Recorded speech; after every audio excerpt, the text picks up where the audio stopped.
Okay, it's getting a little colder, so it's time for me to take my screen out of my storm door and to replace it with my glass insert.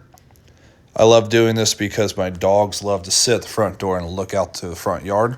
So this is a must for me every winter year.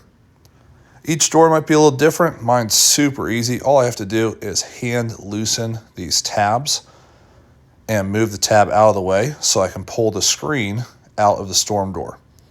My storm door has 5 of these, 2 on the left, 2 on the right, and 1 on the top.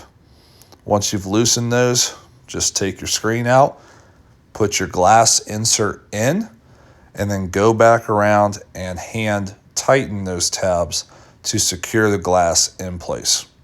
Always be careful when you're lifting glass like this, and just remember to take your time. And super easy, just like that, it's done. No tools required. Hope you found this video helpful. If you did, hit that like button. Always appreciate people who subscribe to my channel.